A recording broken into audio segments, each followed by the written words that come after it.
Hello, everybody. My name is Lush Eisner, and welcome to the Canadian Money Talk, the channel about Canadian investing and personal finance. Please like and subscribe. I record 2 videos per week, so make sure you ring the notification bell to get notified each time one comes out. This is my thoughts on market happenings for the week ending April 14th, 2023. Looking at the market indexes for the week, the TSX, S&P 500, Dow Jones, and the Nasdaq were up for the third week in a row, and the Russell 2000 was also up, but only for its first week. Oil and gold were up as well. Oil is now up to $82 an ounce. Turning to Canada, the Bank of Canada on Wednesday held its target for the overnight rate at 4.5%. The bank is also continuing its policy of quantitative tightening. According to the BOC, inflation in Canada remains high, but should come down quickly to around 3% in the middle of this year because of lower energy prices, improved supply chains, and restrictive monetary policy. The bank projects that inflation will reach the 2% target by the end of 2024, which to me seems realistic. Some economists are expecting a much faster decrease in inflation, however, which seems optimistic. The TD Bank is the most shorted bank in the world. Investors are betting 3.7 billion US that TD's stock is headed down.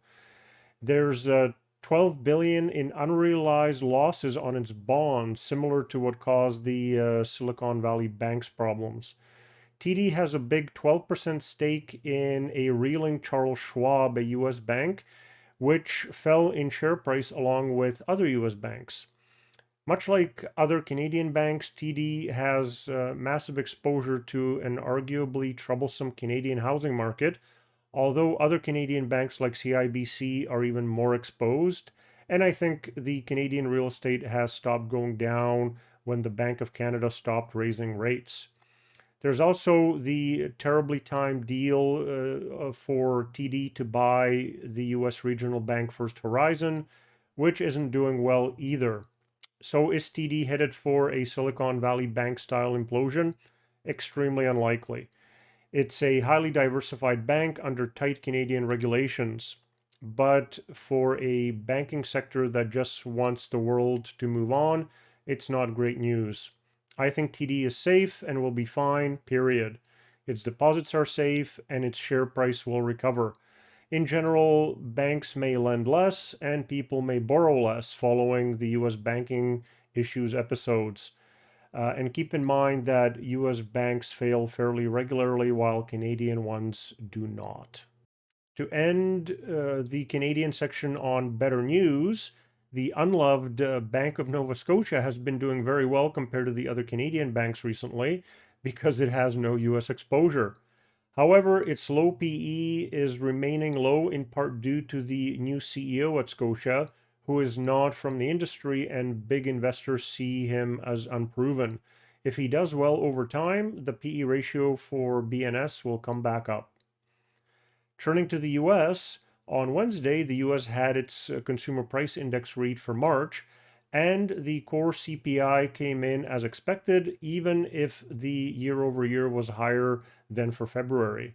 The headline inflation, which includes food and energy, was lower than expected, which was good news. The only downside was the real earnings, which came down from the previous month, but less than expected and much less than in February. Wage inflation is still something to be concerned about. With the Q1 earnings season coming up, the S&P 500 earnings expectations have come down quite a bit, with only the utilities sector having better, less negative expectations a quarter later compared to the end of Q4. As normally happens, a lot of companies will beat the expectations, but it doesn't bode well if those expectations have been talked down a lot first. And more downgrades and lower guidance are expected. Let's hope our friends to the south can bring the inflation and the economy to a safe landing. In the US, the most recent economic data measurement points towards a downturn. According to the US Labor Department's Job Openings and Labor Markets Turnover Survey, JOLTS report, Job openings fell below 10 million for the first time in nearly 2 years, and a drop of 630,000 from January. The JOLTS report supplied the US Federal Reserve with key information in regards to long-term trends in the American labor market. And there is speculation that this loosening of that market may give the US central bank the go-ahead it needs to pause on rate hikes for the time being. On Thursday, the US initial jobless claims were 239,000 for the last week, slightly higher than expected, and the jobless claims 4-week average was 240,000, also lower than expected. Commercial bank lending dropped nearly 105 billion in the 2 weeks ended March 29th, the most in Federal Reserve data going back to 1973. The more than 45 billion decrease in the latest week was primarily due to a drop in loans by small banks. The pullback in total lending in the last half of March was broad and included fewer real estate loans, as well as commercial and industrial loans. The report also showed commercial bank deposits dropped 64.7 billion in the latest week, marking the 10th straight decrease that mainly reflected a decline at large firms. The slide in lending follows the collapse of several firms, including Silicon Valley Bank and a Signature Bank. Consumer surveys also indicate that people see credit as being harder to get. A monthly survey by the New York Federal Reserve out Monday found the share of respondents who reported that credit is much or somewhat harder to get than a year ago rose to 58.2% last month. That level was the highest ever in a data series that dates back to June 2013. Experts aren't optimistic heading into Q1 earnings season. Most are predicting that the S&P 500 earnings per share between January and March dropped roughly 7% compared to the same period last year, according to Goldman Sachs. That would be the largest drop since 2020. Some are saying that the corporate earnings recession is real. An earnings recession typically refers to when most corporate profits are down from a year earlier for 2 quarters in a row. Because earnings per share of S&P 500 companies fell 4.6% in the fourth quarter of 2022, according to FactSet, another decline this quarter would put U.S. companies squarely in that territory.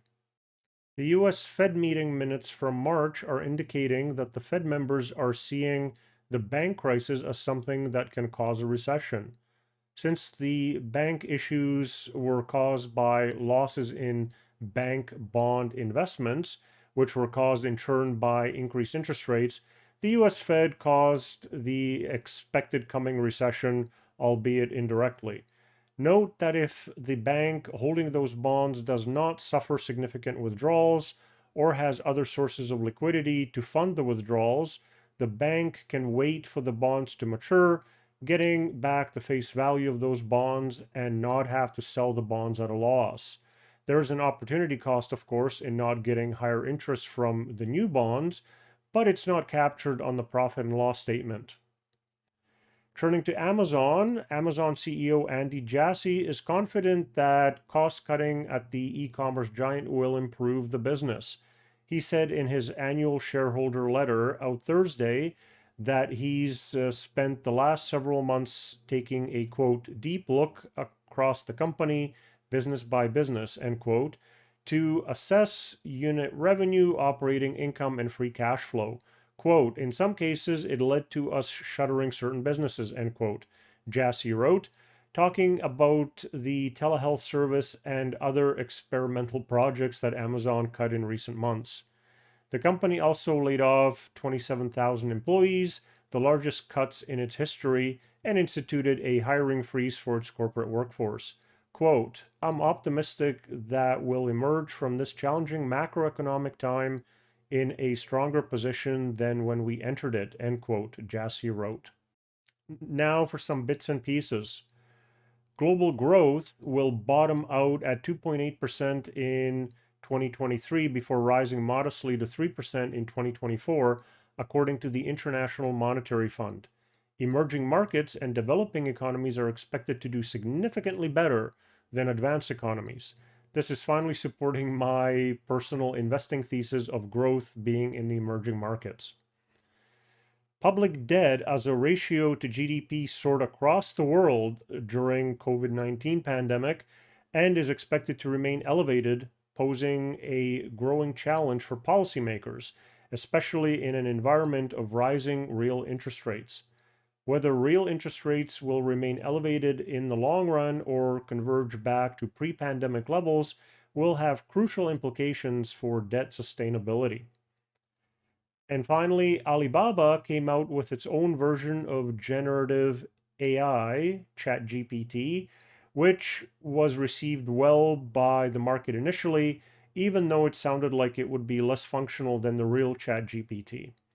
Then the Chinese government came out with rules for AI, including that it, quote, must embody core values of socialism, end quote, shall not subvert state power, respect intellectual property and accuracy, and providers are responsible for content generated.